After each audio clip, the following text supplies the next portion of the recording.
Today, I'm at a beautiful spot called Talitat Kumi, which is in Area C.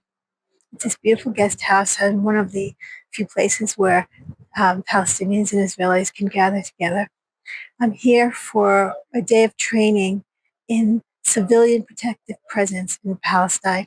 It's a group of different CSOs, civil society organizations, that all work on this issue of protective presence, which means they bring volunteers to Palestinian villages that are under threat, where that threat is of house demolitions or settler violence or the army, all kinds of different experiences. They bring unarmed civilians to come and help protect. Today, there are some 50 volunteers here coming to get training and a whole bunch of different organizations, which we'll see momentarily. It's a very powerful thing, and we're going to hear from Amira also why this is so important. Hi, nice to meet you. I'm Mika. So Mistaklim has two main goals. One is to do protective presence in the West Bank. Until 2.5 years ago, it was accompanying shepherds, but since October 7th, the shepherds don't go out. The herds stay inside the pen, and so there's not shepherding. And the second part is making the occupation visible to Israelis in Israel. Misaklim is committed to providing 24-hour-a-day presence, 7 days a week. We work in several different communities. We still committed to 24/7 presence, although I know the question is coming up. We're not able to fill those shifts anymore, and we're desperate because, as you can hear, emergencies happen, and the more people are there, the less likely for emergencies to happen.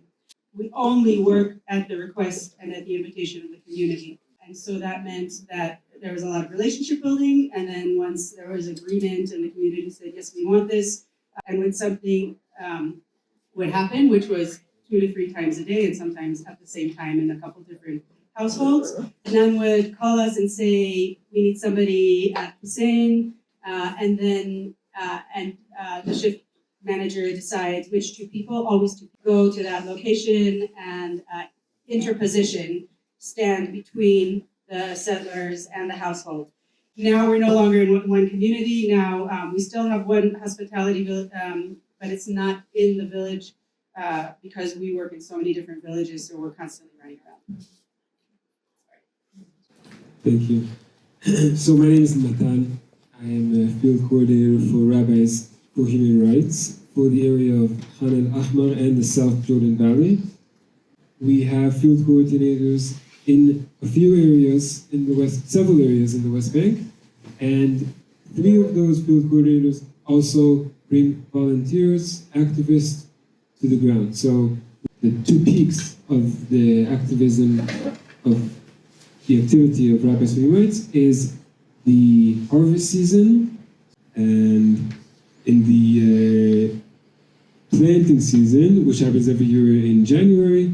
And this year we managed to plant with the Palestinians 2,500 trees in 22 villages. Another thing we're doing now is providing food packages. In Ramadan, we're helping at-risk communities, providing 850 food packages.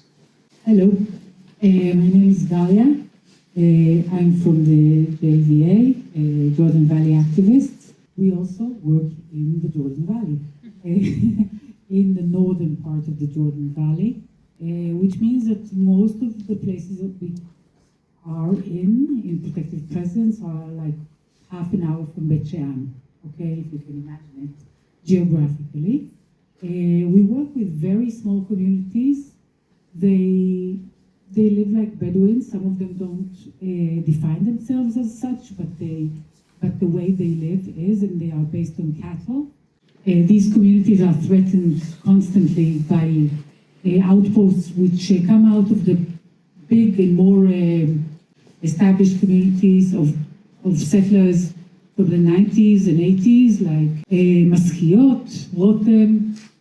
These communities produce outposts, like the cancerous kind of growth, and these outposts become closer and closer to these communities, and they are very successful in uprooting them and making them move to these small towns in this area, like Yassir and Tubas, and then having to sell half of their cattle and not having a real livelihood, alternative livelihood.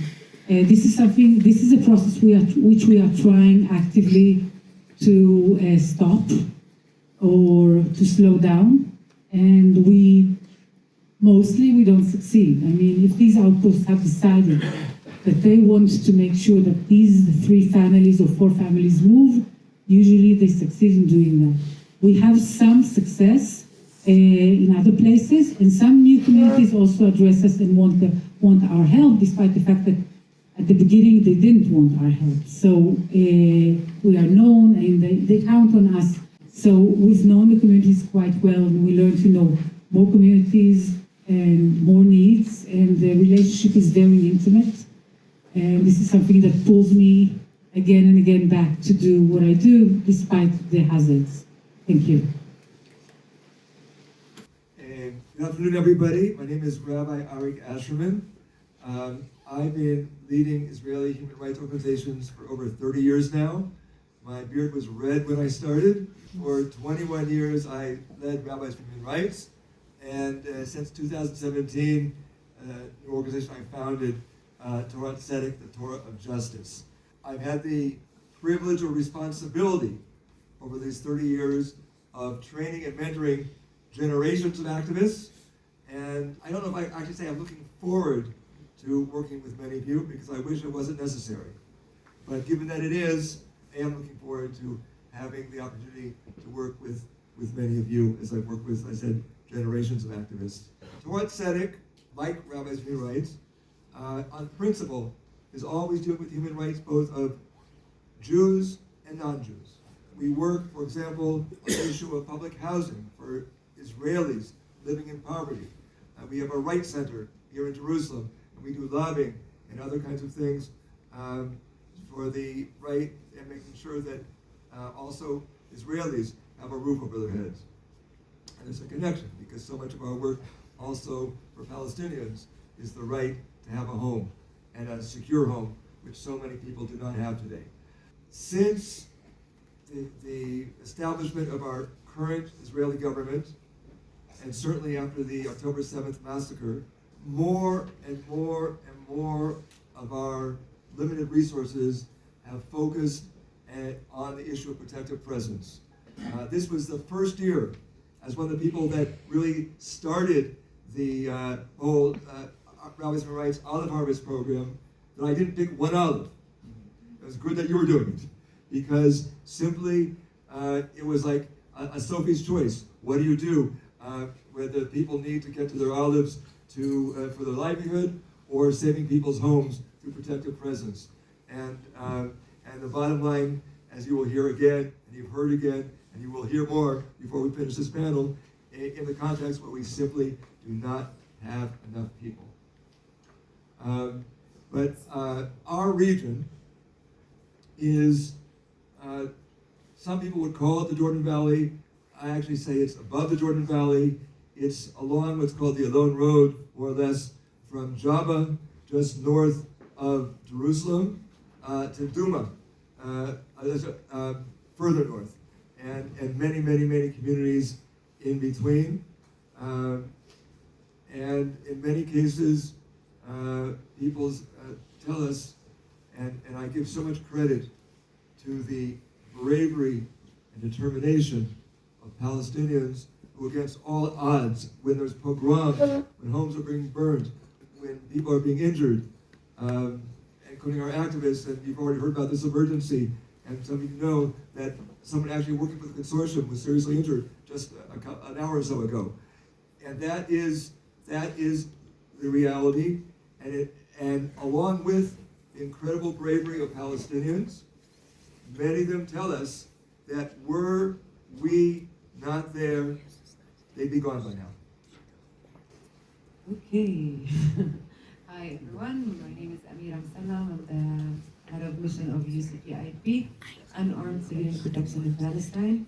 So UCPIP started It's not a new idea, of course.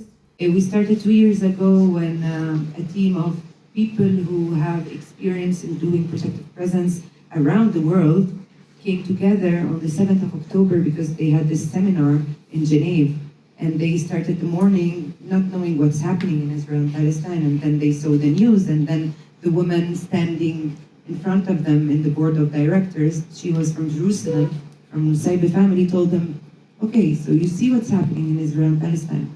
I challenge you to do something about it. And because they were they are not activists, they are professional protective presence people. So they are people who were trained so much and were doing this practice around the world, like South Sudan, Philippines, Myanmar, Colombia, Guatemala, anywhere that there is a conflict. So they came together and they decided to check how it is going here and if there is protective presence. They didn't know that all these organizations already are working in the field. And we did like an assessment about the feasibility of protective presence in Palestine. And of course, what we found out is like protective presence is needed not tomorrow, not next year, but yesterday. And every day it's needed more and more. And every day we have to find new ways. And every day there's like really thinking outside the box because these settlers, they come organized, they know what they are doing, they are supported, they have all the tools, and we are just all over the place trying to organize ourselves. And this is honestly our vulnerability in this field. And that's why we came up with two recommendations. First of all, we need more people to do this work. And we went more to the international part of it. So we bring internationals who are trained people to do this work. And then we give them more training on the context of Israel and Palestine, and then we send them to the field. So our practitioners, they take 1 month online training, 1 week face-to-face training, and then 4 days of field training with the people in the field. And the second and important part is what we are doing here now with you, is supporting other organizations in the field. So we don't want to be another organization doing protective presence. We want to be here all together, putting our hands together to say, okay, together we are stronger. We cannot be separated. Leave our problems aside, me as a Palestinian, you as Israeli, Zionist, not Zionist, I like you, I don't like you, whatever. Now our main goal is the field, is the communities we are serving. And this is what is important. So, and then we can find time to fight, no problem. But now let's serve the communities. And this is part of our UCPIP, is doing trainings for the different organizations, but also now we opened it for the public. So for you, like this is the first training that we do for public, and hopefully we will develop it more and more, and you will be part of it, inshallah. You can tell us about a significant moment where the presence you were doing or your group was doing was meaningful. One of the things that we do evaluation. Like really, we do pre-evaluation, interim evaluation, and then post-evaluation. And in one of the evaluation meetings with the community, one of the women told us, like, my 2-year-old son wears his shoes at night because he's afraid that the settlers are coming to attack us, and then we have to run. And in the interim evaluation that we did in December, before they left, of course, this woman, I talked to her again, and she told me, Amira, finally, my son is really sleeping all night long without his shoes.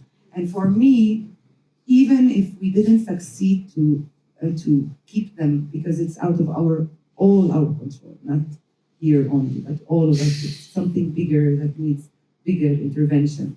But at least I know that these people trust us.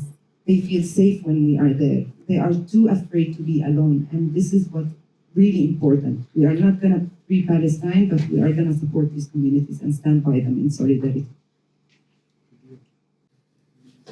This isn't something that I did, but somebody, while Ras and Aluja was being evacuated, people were piling everything that they own onto trailers that were then being carried by a tractor. And the tractors were being driven by members of the community. And so it was already late at night. I think it was one of the last houses or the last house that was being removed. It was very traumatic and heartbreaking. And Abed was the one who was driving the tractor, and the military came and stopped them and asked, for his identification and what is he doing and is he stealing those things, and pulled him out of the tractor and put him on his knees for more than half an hour. It was also cold because it was wintertime, and one of the Mistaklim, it was actually two Mistaklim activists who were alerted and quickly ran over there, and one of them, of course one was recording the whole thing, but the other one quickly went and got on his knees next to him, so that the entire time that Abed was there on his knees, this activist was also there on his knees, just to know that he's there with them, solidarity. Thank you. The work you're all doing is so hard, like the violence, the level is so high, there are not enough people that are doing it with you. Could you maybe share with us like a dilemma or a specific challenge that your group is dealing with in these days? I mean, the answer is in the question. We don't have enough people. We get called to a lot of different places. One of the houses in Palestine, there's already settlers set up a permanent outpost in front of their house where they are 24 hours a day. I mean, it's just an enclosure for cows and a picnic table, but there's somebody there 24 hours a day. And this man's name is also Abed, but he is really, really scared because when the activists aren't there, he's completely exposed. And I think there have been maybe 4 nights this week that there wasn't anybody to be there. One issue that we have is, unlike most other organizations, we also provide financial aid to help rebuild homes, buy grain, these kinds of things.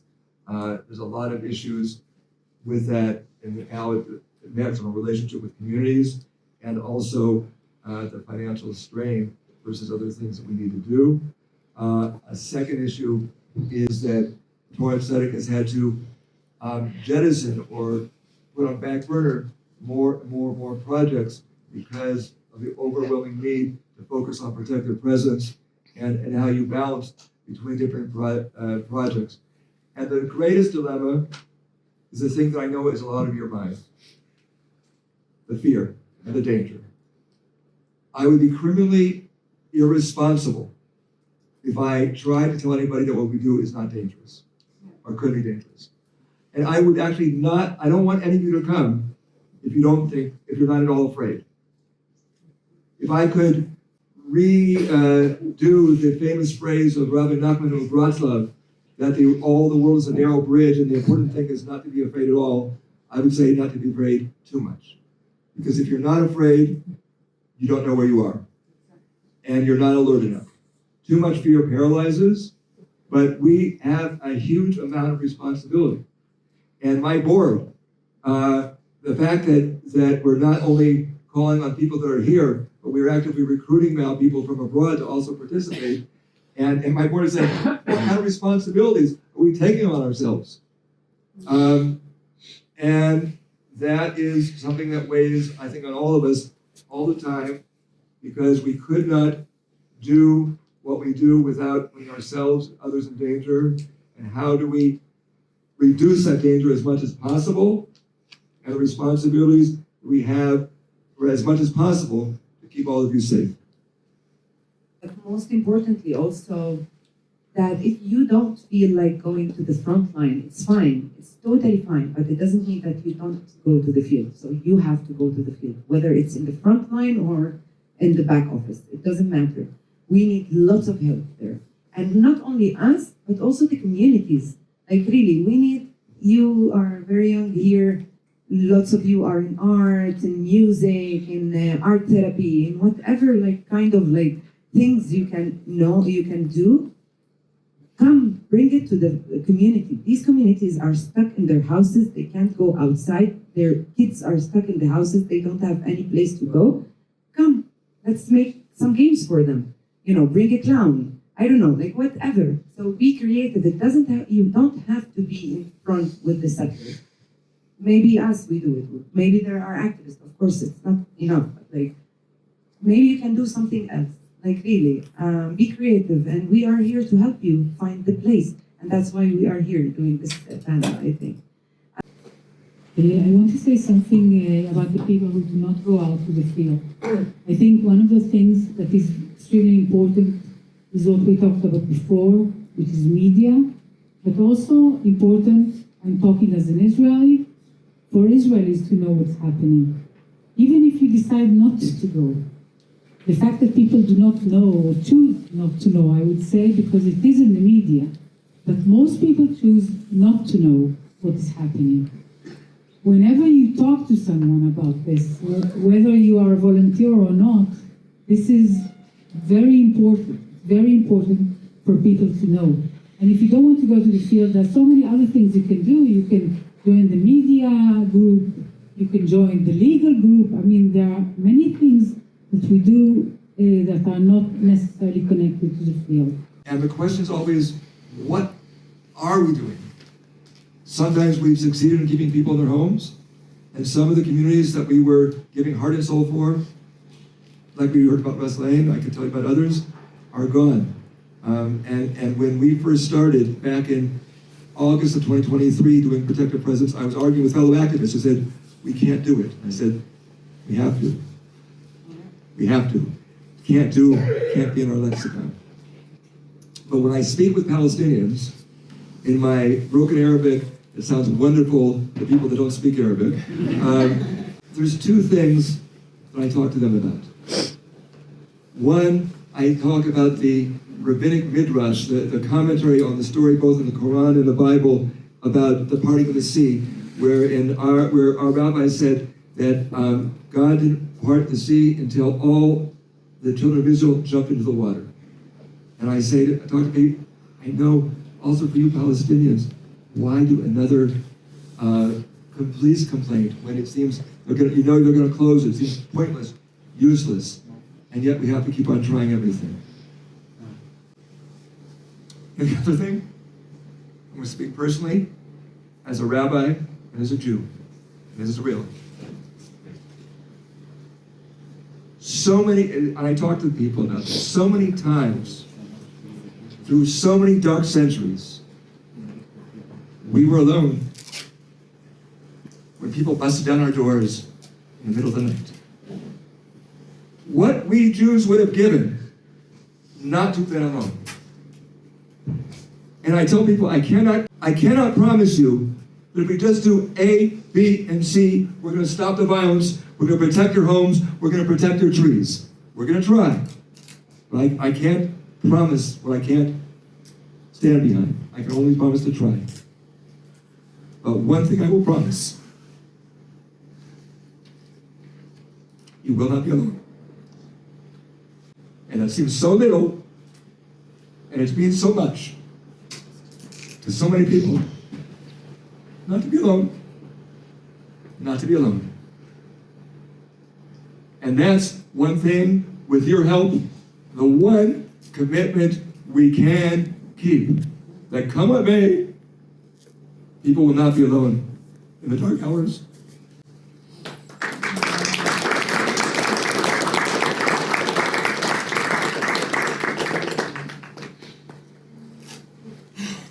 Thank you. Thank you. One thing that everybody who never really went to the field has to understand. You don't come to the field and you think you know everything. You don't come to the field and you want to lecture people on how to behave. So I'm talking about the Palestinian communities who you are going to be in solidarity with. Let them lead. Let them tell you what they want. Ask them, what do you want? Don't decide on their behalf. And this is something that I have been seeing in the fields for so long that, with all my respect to all the activists who are out there, but some of them just come and they impose themselves on the community.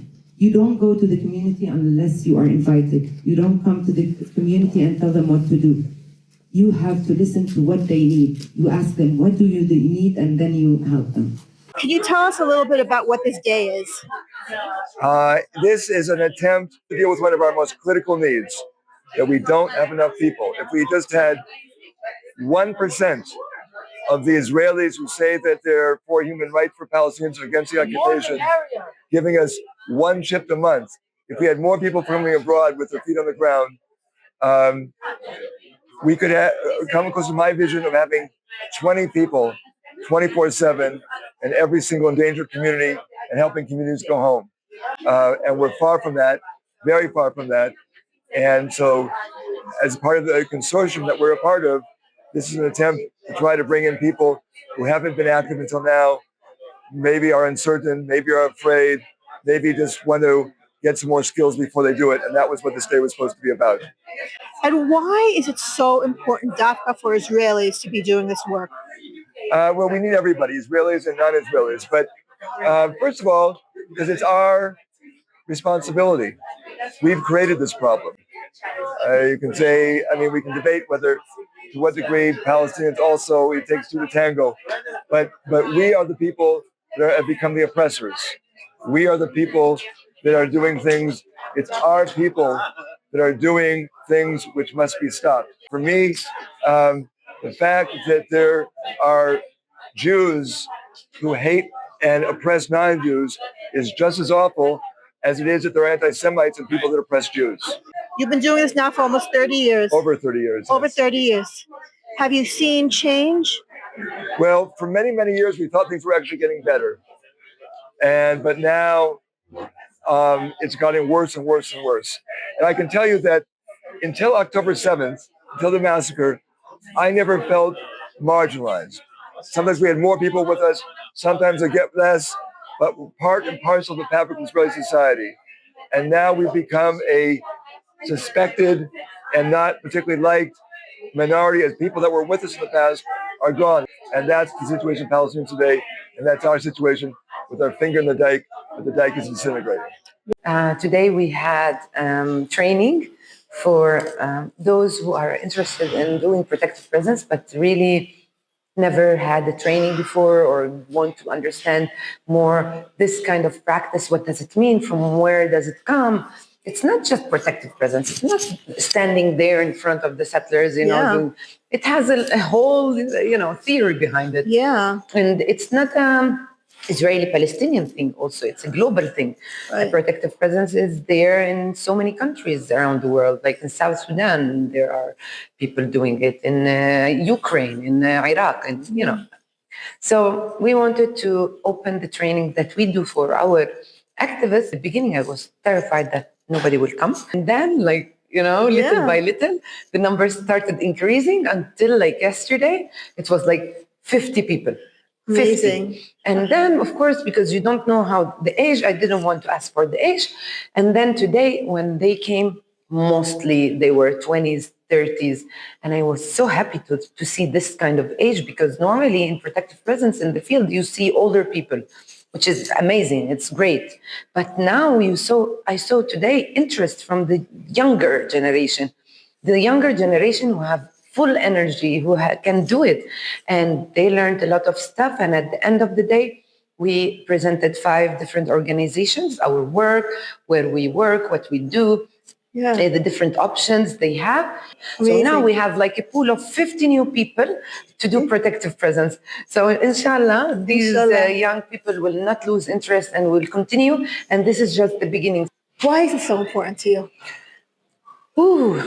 Why it's important? Because going to the field and for the past 9 months or 10 months and knowing what protective presence is from before, I saw there is a lot of need in training, because people who come to the field, they are amazing, they are doing really noble work, but then they lack of training. And that's when, instead of de-escalation of the situation, they might escalate it.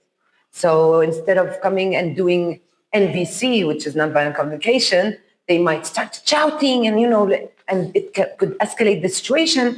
And these settlers or even the IDF and the police would attack or like arrest people.